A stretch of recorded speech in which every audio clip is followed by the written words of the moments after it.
De glazen huisactie van Christian Engels ging woensdagochtend van start. Wethouder Martin Leenders draaide rond 11 uur de deur van Level In, de stichting van Engels aan het Schoutenstraatje 15, op slot. En dicht.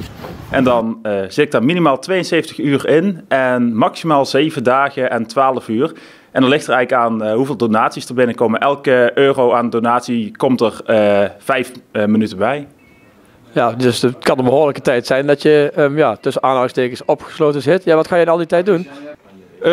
Ik ga onder andere gamen, wat podcasters doen, wat muziek draaien en gewoon vooral een gezellige stream ervan maken.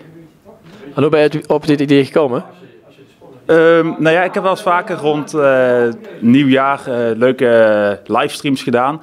En ik zat nu weer te twijfelen van, ik had al 2 keer een 48 uur stream gedaan van een ander goed doel. Maar ja, nu ik een eigen stichting heb, vond ik het een beetje risicovol om 48 uur achter elkaar wakker te blijven.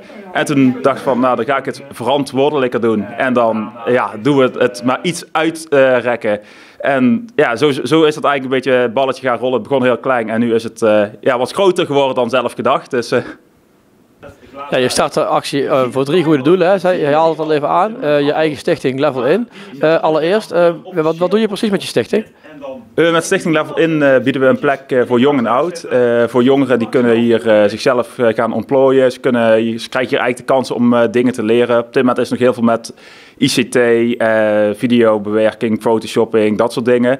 En tegelijkertijd helpen we ook oudere mensen mee die vragen hebben over alles wat digitaal is. En daarnaast zat je in voor de Peelspeurders en voor de Voedselbank Noord-Limburg. Ja, hoe ben je op die goede doelen terechtgekomen? Ik ben sinds kort ook zelf leiding bij de Peelspeurders. En ik vind het gewoon super tof wat ze allemaal doen en betekenen voor de jongeren. Maar ook bij de Voedselbank, heel veel jongeren die lijden natuurlijk ook onder de crisis waar we nu in zitten. En het wordt steeds moeilijker om een fatsoenlijke maaltijd op tafel te krijgen. Dus het is ook heel belangrijk dat er geld ook voor dat soort organisaties komt. Ja, je gaat bijna beginnen. Ben je zenuwachtig of heb je er vooral zin in? Een klein beetje zenuwachtig, vooral omdat ik gewoon niet weet wat ik er zelf van kan gaan verwachten. Aangezien het het is wat onbekendere platform. Maar tegelijkertijd heb ik er veel zin in, juist omdat het, ik denk gewoon dat het gezellig gaat worden. De eerste 4 dagen die staan al best wel vol met allerlei gasten. Dus dat moet helemaal goed gaan komen. Ja, wat kunnen de mensen verwachten dan met gasten, qua gasten? Wie komt er op bezoek bijvoorbeeld? Onder andere Stichting Ik Begin.